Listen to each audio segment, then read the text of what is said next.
Assalamualaikum warahmatullahi wabarakatuh. Berjumpa kembali dengan saya, Roli Tinta Mardikawati. Kali ini kita akan belajar pada mata pelajaran Ilmu Pengetahuan Alam kelas 9 bab 2 tentang sistem reproduksi manusia dalam subbab sistem reproduksi wanita. Sistem reproduksi wanita. Sistem reproduksi wanita merupakan kumpulan organ-organ, sistem hormonal dan kelenjar dan zat-zat kimia tertentu yang membentuk sistem reproduksi wanita.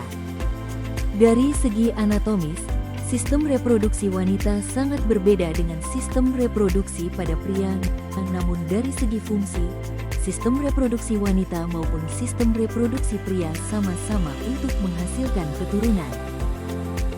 Alat reproduksi wanita itu terdiri atas organ reproduksi bagian dalam dan organ reproduksi bagian luar.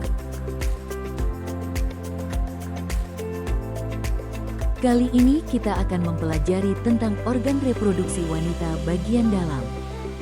Secara umum, organ reproduksi wanita bagian dalam terdiri dari: pertama, ovarium atau indung telur, kedua yaitu tuba falopi atau oviduk atau disebut juga saluran telur, ketiga adalah uterus atau rahim, dan yang keempat yaitu vagina.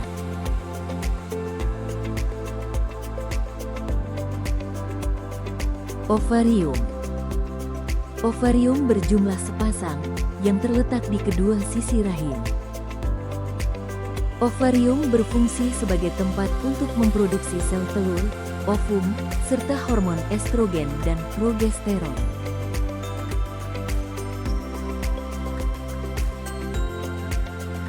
Tuba falopi.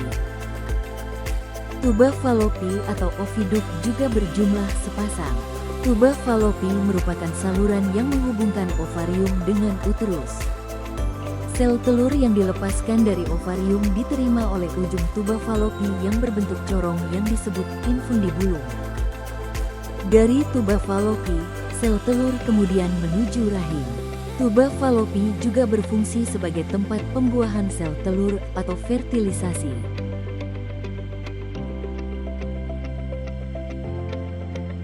Uterus atau rahim. Uterus atau rahim adalah organ berongga dan berotot yang merupakan bagian penting dari sistem reproduksi perempuan. Uterus terletak di panggul antara kandung kemih dan rektum. Uterus berfungsi sebagai tempat melekatnya sel telur yang telah dibuahi oleh sperma. Organ ini mampu mengembang mengikuti perkembangan embrio. Vagina. Vagina berfungsi sebagai alat reproduksi perempuan, tempat keluarnya darah menstruasi dari rahim keluar tubuh, serta jalur keluarnya bayi.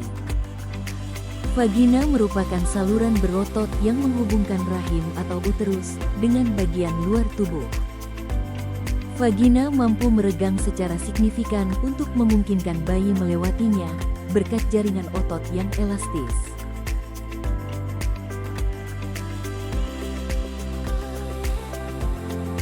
Demikian pembelajaran kita kali ini. Semoga bermanfaat, dan terima kasih. Wassalamualaikum warahmatullahi wabarakatuh.